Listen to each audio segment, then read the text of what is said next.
بسم اللہ الرحمن الرحیم۔ سورۃ مریم کی آیت نمبر 30 تا 36 تک ہم آیات پڑھیں گے۔ لفظ بہ لفظ میں پڑھ دوں گا، نیچے با محاورہ ترجمہ لکھا ہوا ہے، آپ نے بار بار سننا ہے اور اچھے طریقے سے یاد کرنا ہے۔ قال، کہا عیسیٰ علیہ السلام نے، انی عبد اللہ، میں اللہ کا بندہ ہوں، آتانی الکتابہ، اس نے مجھے کتاب عطا فرمائی،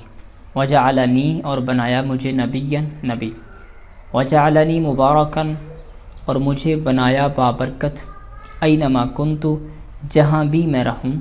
واوصانی بالصلاۃ والزکوٰۃ،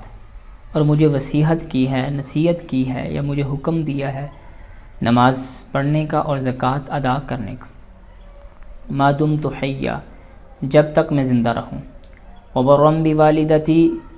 اور اپنی والدہ کے ساتھ حسن سلوک کرنے کا، یعنی یہ جو اوصانی ہے نا، مجھے حکم دیا، اس کا ترجمہ آپ یہاں بھی لگائیں گے، وبرًا، اور حکم دیا نیکی کرنے کا، بوالدتی، میری والدہ کے ساتھ، ولم یجعلنی جباراً شقیّا، اور نہیں بنایا اس نے نی مجھے جباراً سخت، شقیًا سرکش، ٹھیک ہے جی، والسلام علیہ، اور سلامتی ہے مجھ پر، یوم ولدت، جس دن میں پیدا کیا گیا، ویوم اموت، اور جب میں فوت ہوں گا، ویوم ابعث حیا، اور جس دن میں اٹھایا جاؤں گا زندہ کر کے، ٹھیک ہے، ابعث، اٹھایا جاؤں گا۔ ذالک عیسیٰ ابن مریم، یہی ہیں اصل میں عیسیٰ ابن مریم، یعنی عیسیٰ ابن مریم کی پرسنالٹی یہ ہے، ان کی حقیقت یہ ہے، قول الحق، یہی سچی بات ہے، الذی فیہ یمترون، الذی، وہ بات، فیہ، جس میں، یمترون، وہ شک کرتے ہیں، ٹھیک ہے، کون شک کرتے ہیں؟ عیسائی، کہ وہ کہتے ہیں کہ حضرت عیسیٰ علیہ السلام جو ہیں وہ اللہ کے نعوذ باللہ بیٹے ہیں۔ ما کان للہ، نہیں ہے اللہ کی شایان شان، ان یتخذ من ولد، کہ وہ کسی کو بنائے اپنی اولاد، سبحانہ، وہ تو پاک ہے، اذا قضى امرا، جب وہ فیصلہ کرتا ہے کسی کام کا،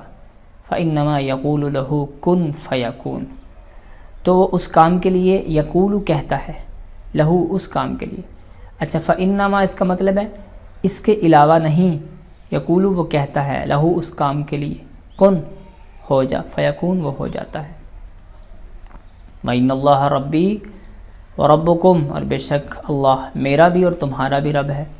فَاعْبُدُوهُ، اس کی عبادت کرو، هَذَا صِرَاطٌ مُسْتَقِيم، یہی ہے سیدھا راستہ۔ چلیں جی پیارے بچوں، اگلی صورت ہے سورہ طٰہٰ۔